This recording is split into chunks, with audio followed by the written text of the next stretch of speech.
Between June of 1928 and June of 1929, Japan built the 10 destroyers of the 1,750-ton Fubuki Class. Like the Miyako class cruisers, these ships were a direct result of the Washington Treaty.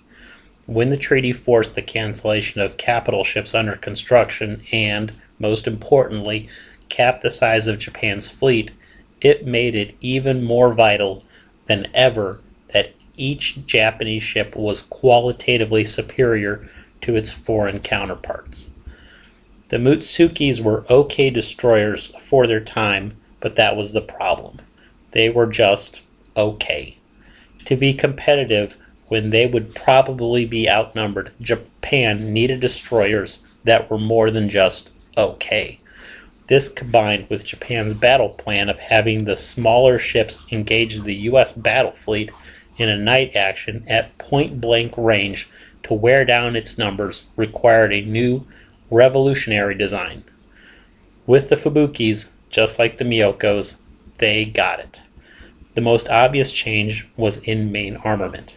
At a time when most destroyers carried a quartet of 4 or 4.7-inch guns in single, hand-worked open mounts, with one on each end and one midship on either side in a diamond pattern, these ships introduced fully enclosed, power-operated, twin turrets, all on the center line, to destroyers. From a structural strength angle, given their size, it made sense to place one turret forward on the forecastle where the ship was narrowest and two at the stern where the hull was widest, the second turret super-firing over the third. Torpedo armament was also impressive. 3 triple banks for 610mm Type 80 torpedoes, all on the center line, with the rear 2 banks having the novel feature of reloads, a clear indication of the importance the Japanese placed on these weapons in regard to their concept of the Great Decisive Battle. Also noteworthy was their speed, 38 knots originally, making them among the fastest ships in the world. As with other Japanese treaty ships, though, they had problems. Big problems. Most notably, they were top-heavy and dangerously structurally weak, especially longitudinally. As a result, after the Tomozuru and 4th Fleet incidents, they had to go in for modifications, mostly reducing top weight, adding ballast, and stiffening their frame. Another problem was funding. Even with the canceling of over a dozen capital ships due to the treaty, the Japanese economy was straining to keep up with construction. Despite these ships being authorized in 1923, it was not until 3 years later, in 1926, that construction actually began. As with previous destroyers, all were originally simply numbered destroyers 35 through 44, but were given names in August 1928, most before they were completed. Again, as with other destroyers, they were named after poetic nature. A lot of sources include the follow-on Ayanami's and Akatsuki class as subgroups, but I'll separate them. One was lost in 1934. None of the others survived the war. Fubuki, originally Destroyer 35, was started June 19, 1926, and was completed August 10, 1928. Shinonami, originally Destroyer 36, was started August 12, 1926, and was completed July 25, 1928. Usugumo, originally Destroyer 37, was started October 21, 1926, and was completed July 26, 1928. Shirakumo, originally Destroyer 38, was started October 27, 1926, and was completed July 28, 1928. Isonami, originally Destroyer 39, was started October 18, 1926, and was completed June 30, 1928. Shirayuki, originally Destroyer 40, was started March 19, 1927, and was completed December 19, 1928. Hatsuyuki, originally Destroyer 41, was started April 12, 1927, and was completed March 30, 1929. Miyuki, originally Destroyer 42, was started April 30, 1927, and was completed June 29, 1929. Murakumo, originally Destroyer 43, was started April 25, 1927, and was completed May 10, 1929. Uranami, originally Destroyer 44, was started April 28, 1927, and was completed June 30, 1929.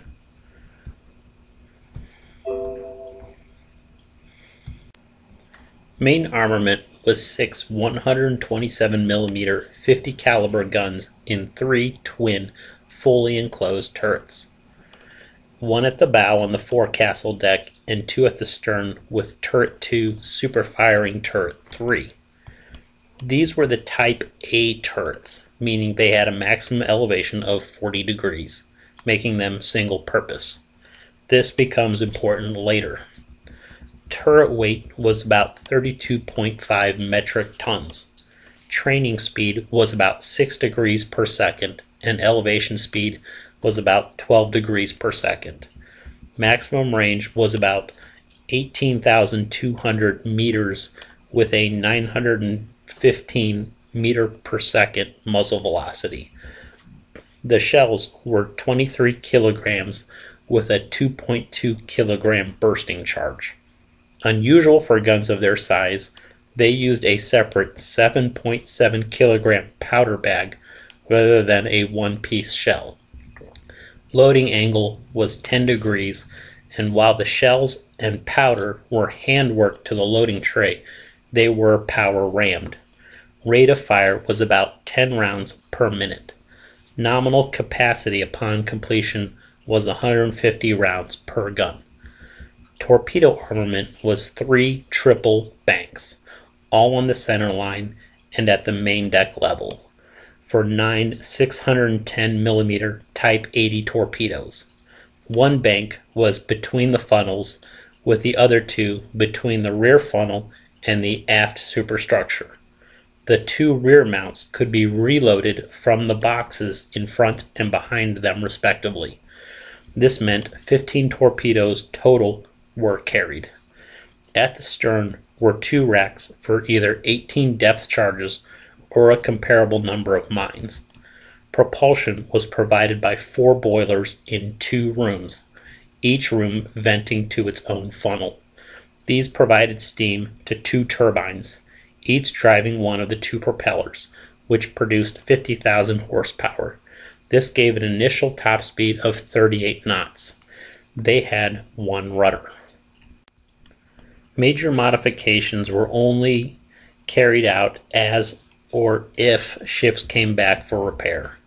Between 1935 and 1937, following the 4th Fleet incident, all had their longitudinal frames stiffened, permanent ballast added, shell capacity was reduced to 120, and Type 93 sonar was added.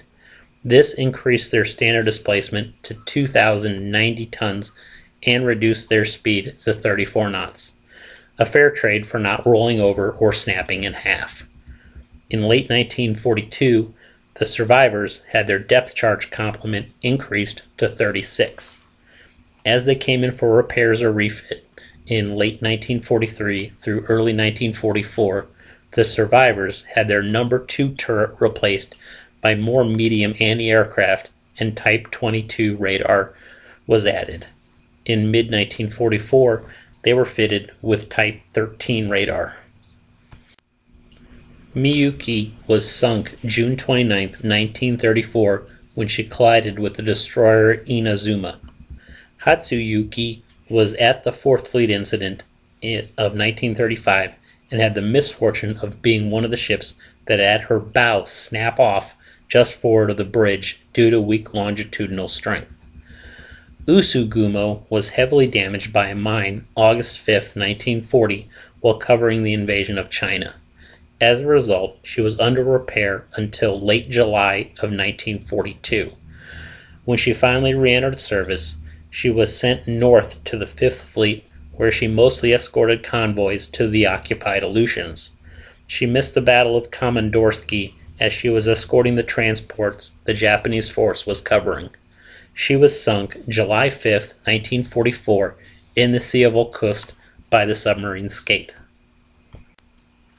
The other 8 spent the first 3.5 months of the war supporting the conquest of the East Indies. While covering the invasion of Miri on December 17, 1941, Shinonomi was hit by 2 bombs in a storm and sunk. In late March of 1942, they covered the invasion of the Andaman Islands, followed in April by supporting the Indian Ocean raid. After refit back in Japan in May, they sailed with the main body at the Battle of Midway. In the second half of July, they sailed back to the Indian Ocean to support the conquest of Burma. This abruptly ended in early August with the American landing at Guadalcanal. Escorting a troop convoy first to Truk, then to the Solomons, they were fed into the Tokyo Express to stave Starvation Island and the inevitable retreat northward. Fubuki was sunk at the October 11th overnight Battle of Cape Esperance. Murakumo was sunk the next day by aircraft after trying to save the doomed Furutaka. Shirayuki was sunk March 3, 1943, at the Battle of the Bismarck Sea when a skip bomb detonated her aft magazine. Isonami was sunk April 9, 1943, southwest of the Celebes by the submarine Tautog.